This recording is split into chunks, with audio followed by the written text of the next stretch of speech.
एक पुराने लकड़ी के घर में गांव के बिल्कुल किनारे पर एक चालाक और बेहद तेज दिमाग वाला चूहा रहता था, जिसे हमेशा कुछ न कुछ खाने की तलाश रहती थी। उसी घर के एक कोने में एक बड़ी सी, मोटी सी और आलसी सी बिल्ली भी रहती थी, जो अपना ज्यादातर समय आराम करने और धूप सेकने में ही बिताती थी। चूहे ने कई दिनों तक देखा कि यह बिल्ली बिना मेहनत किए इंसानों के छोड़े हुए दूध और रोटी खाती है और पूरे दिन आराम करती रहती है। उसने सोचा, आज इस बिल्ली के साथ कोई मजेदार खेल किया जाए ताकि इसका आलस थोड़ा टूटे और मुझे भी मजा आए। शाम का वक्त था। बिल्ली आंगन में आंखें बंद करके पूरी तसल्ली से झपकी ले रही थी। तभी चूहा धीरे धीरे, बिल्कुल दबे पांव उसकी तरफ बढ़ा।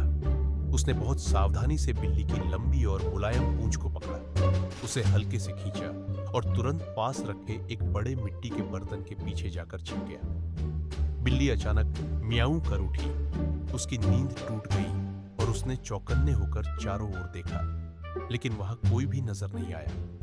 पर्दे के पीछे छिपा चूहा हंसी रोकने की कोशिश करता रहा, फिर धीरे से वहां से भागकर रसोई की ओर चला गया। उसने सोचा, चलो अब कुछ और मजेदार किया जाए ताकि बिल्ली को और गुस्सा आए। रसोई में बिल्ली के लिए रखा ताजा और मीठा दूध का कटोरा रखा था। उसमें चूहे ने चुपके से नमक की एक चुटकी डाल दी। कुछ देर बाद बिल्ली वहां पहुंची।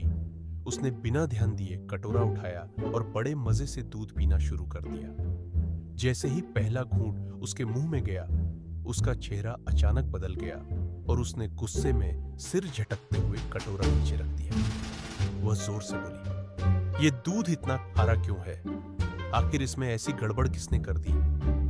चूहा पर्दे के पीछे खड़ा था। उसकी हंसी अब बिल्कुल भी रुक नहीं रही थी और वह धीरे धीरे फिसलकर जमीन पर बैठ गया। बिल्ली को अब यकीन हो गया कि यह वही चालाक चूहा है जिसने पहले उसकी पूंछ खींची और अब दूध भी खराब कर दिया। उसने तय किया कि इस बार वह चुपचाप बैठेगी और सही समय आने पर उस शरारती चूहे को रंगे हाथ पकड़ेगी। चूहा बेफिक्र होकर बाहर आया, धीरे धीरे बिल्ली के पास पहुंचा और उसकी पूंछ को फिर से हल्के से छू दिया।